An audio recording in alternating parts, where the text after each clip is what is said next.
Welcome, agents. Today we will analyze a recent anomaly occurring around one of the senior researchers of the SCP Foundation. Be aware, however, that the document itself has the ability to break through the thin veil of reality. Item number SCP-7700. Object Class Euclid. Special Containment Procedures. SCP-7700-1 is not allowed to leave Foundation employment for any reason. SCP-7700-1 is to be monitored at all times, and improbable events should be logged. Additional measures are to be taken once there is a better understanding of the core anomaly or anomalies involving SCP-7700. Description: SCP-7700 is an unexplained probabilistic phenomenon surrounding Dr. Jeremiah Cimmerian, hereafter referred to as SCP-7700-1. This phenomenon causes unusual and unlikely events to occur in any situation where SCP-7700-1's life is endangered. While these unusual probabilistic outcomes do not necessarily result in SCP-7700-1 remaining uninjured, it has uniformly led to his survival in all recorded instances. This effect does not extend to any other individuals or property surrounding or near to SCP-7700-1. SCP-7700 occurs without need of conscious thought and without any regard for the wishes of SCP-7700-1. Additionally, when SCP-7700-1 deliberately places himself in life-threatening situations, SCP-7700 will still prevent SCP-7700-1's death. Current understanding of this effect indicates that it has been in place since SCP-7700-1's birth. It is also believed that some or all information regarding SCP-7700-1's life prior to the Foundation employment is fabricated. SCP-7700-1 has not visibly aged during his 10 years in Foundation employ, though given the short time period, this is not a definitive indicator. It has been surmised that the phenomenon that keeps the entity alive during short-term emergencies has also acted over the long term to prevent incomplete or imperfect cell replication.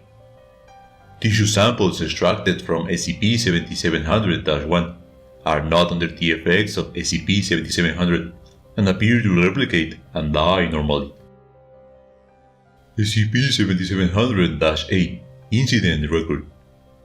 The following is a log of the investigation which led to SCP-7700's discovery. On July 21, 2022, Dr. Cimmerian was staying at the Foundation safe house in central Alabama. Around 1600 hours local time, a flash storm generated severe winds. These winds sheared off a large section of a tree, which then fell into the room that SCP-7700-1 was working from. Despite the total destruction of the room, SCP-7700-1 suffered no serious harm. As part of the project, Dr. Cimmerian was investigating per his duties as a floating ethics committee liaison. Several macroscopic probability detectors had been placed around the safe house to protect against an incursion by agents of the Serpent's Hand, following an attack the previous month. These detectors recorded a spike of 16 demoivers at the time of the event. A demoiver is a general measurement of how much a particular incident deviates from standard probabilistic predictions. A higher number indicates a more improbable result. Given the demoiver scale's baseline of 1, this was determined to be significant enough to investigate. This investigation came to 3 conclusions. The probability event was of a significant nature and protected SCP-77-1 from harm. The Serpent's Hand was not active in the area at the time of the event, and it is unlikely that this probability event was causally linked to the attack on the safe house in June. Dr. Cimmerian's personal history both before and during his Foundation employment indicates frequent similar events. Considering this, the Ethics Committee has placed Dr. Cimmerian on administrative leave until such a time as these and similar events can be fully investigated. Record of potential SCP-7700-1 incidents. The following is an incomplete log of events gathered in the last 48 hours involving Dr. Cimmerian both before and during his employment at the SCP Foundation. December 8, 2009. Maputo, Mozambique. Estimated demo reading 4. A helicopter Dr. Cimmerian was riding in suffered a severe mechanical failure, resulting from an impact with a rocket-propelled grenade, which did not detonate. The helicopter was able to make a safe landing, and all crew and passengers survived. March 19, 2010. Vladivostok, Russia. Estimated demo reading 12. During a fact-finding mission in Eastern Russia, Dr. Cimmerian became involved in a short relationship with a Russian GRU agent. This agent detonated an explosive on board a train that resulted in derailment and Dr. Cimmerian's hospitalization. He was one of 2 survivors of that event. April 26, 2012. Erie, Indiana. Estimated demo reading unknown. Dr. Cimmerian was isolated from his team during an investigation into an occult organization that was attempting to summon a trio of deities. He used the gun of one of the fallen agents and eliminated the emergent entities before they were fully formed. October 11, 2014. Mobile, Alabama. Estimated demo reading 3 to 6.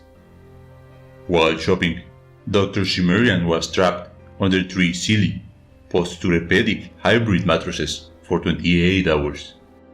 He was freed after the store owner returned on Monday morning. While this has been reported anecdotally by others who learned of it afterwards, it has not yet been independently verified. February 29, 2016. Near Montgomery, Alabama, on Interstate 65. Estimated demo reading 8.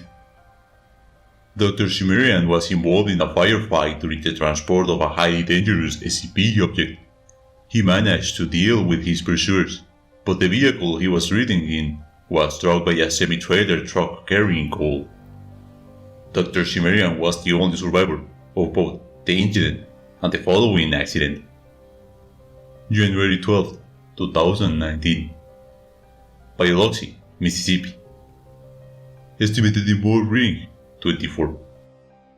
Dr. Cimmerian was thrown out of a plane by Chaos Insurgency agents while flying approximately 2.5 kilometers above sea level. He survived with serious but non-life-threatening injuries after crashing through several tree branches, landing in a trampoline in a backyard, and then bouncing into a pool. I know we experience unlikely events daily, but this should have been investigated more thoroughly when it occurred. Dr. Gears. June 25th, 2021. Site 88, Alabama. Estimated demo reading 32. Dr. Cimmerian survived the explosion of a Gotrax hoverboard that Dr. Gerald was attempting to demonstrate the use of. July 21st, 2022. Birmingham, Alabama. Estimated demo reading 16.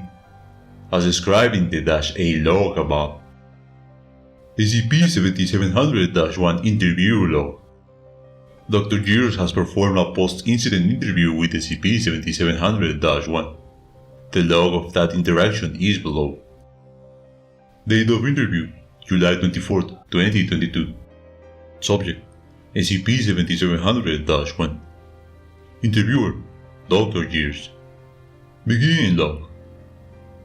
I wanted to talk about the incident at the safe house. Yeah, the roof tried to kill me. What happened? Was it a tree? From the looks of it, a tree split in the next yard over, but then it fell into another tree that split off and crashed in the house. How much damage was there? Catastrophic. Honestly, if the hand already knows about the place, we ought to just put it down as a loss anyway. You are probably right. Are you feeling alright? Shaken up a bit. I mean, I was 5 feet from a certain death. I don't think it's fully hit me yet. I can imagine. But this is not the first time something like this has happened, yes? You talking about the plane thing? That and a few other things. The bombing in Russia comes to mind. There is a delay of several seconds before the interview continues. You wanna know how I got scared? No, I just want to parse an incongruity. Years. Just tell me if they were considering a designation for me, right? Do you feel as though you need one? I've survived some things other people didn't. Statistically, that's bound to happen from time to time. It does seem to happen more often to you than others, though, does it not? We work for the Foundation. We're put into life and death situations regularly. If we didn't survive, we wouldn't be here to ask how we survived. Are you familiar with the demorph sensors? I am. And? And I think it's more interesting when the character survives. What is more interesting? The story. If your characters died every time something bad happened, there wouldn't be much of a reason to keep reading. Cimmerian, I don't understand. That's because I'm not talking to you. SCP-7700-1 looks directly at the hidden camera recording this interaction. I don't want to die. There, I said it. It's not something I'm proud of, but it is certainly something that's true. I think it's true of a lot of people, actually. It's just such a primal fear that it's hard to put it into words. Actually, let's break out of the box. It's a bit more confining than I'd like. I've always known I don't want to die, on some level. But it was until I started writing on the SCP wiki that it came into sharp focus. I first found the wiki in 2012, so 10 years ago next month. I was browsing around TV tropes and kept coming across tropes from the wiki and other pages. Eventually I clicked through. It wasn't quite as big at the time, but it was still pretty popular. Then I tried to write something. It was very bad. Hidden all the cliches. It used a copyright image. It was on some level embarrassing to me, I think. So I left. I came back in 2014 and tried again. The wiki's attitude at the time wasn't necessarily always positive to new writers. But I persevered and made something that stuck. It also wasn't very good, but it was certainly good enough. And then I bounced around for a while, finding writers I liked, learning from them, then bouncing off when they disappeared. And on and on and on. Now, I'm one of the site's most recognizable authors. Right or wrong, it's certainly true. But what does any of this have to do with my fear of death? I create in order to be unforgettable, to be undeniable. I want to make worlds and stories that will be told long after I'm gone. My immortality is in my work.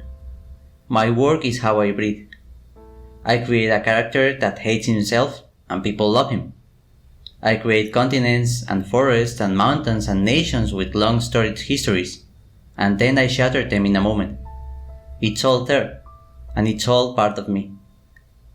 So always, for all the time, writing is how I know myself. I've always held that to be the truest purpose to creating anything, to know oneself. I started to find patterns in my writing too. I write about immoral white guys. What does that say about me? The white guy part is probably negotiable, though probably speaks to a certain amount of self-projection. But the immortality comes up again and again. It's like I said earlier, I believe it's just that I don't want to die.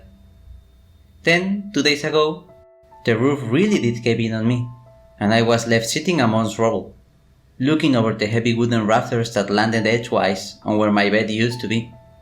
Rain started pouring in, and I had to act to save some stuff, but about 2 hours later, I finally had a moment to reflect. And I just kinda sat there and stared off into the middle distance, reflecting on the events of the day. Worrying about the future, certainly, but also knowing that I'd come mightily close to the one thing I most fear. Then I finally grabbed the laptop I'd salvaged from the dust and chaos and opened it up. I sat on the floor of my living room, loaded Discord and started talking about it. And hours after one of the most horrific things in my life happened to me, my main thought was, I'm gonna write this into my 7k entry. Cause why the not? And here we are. Hope you like it. Cause this just proves what I've always known deep down. One way or another, I'm gonna live forever. Thanks for reading it, and, genuinely, good luck to everyone else. So, you are saying that you're immortal because your author wants you to live on after he dies? SCP-7700-1 returns its attention to Dr. Gears. I guess? We will take that into consideration, then. End log.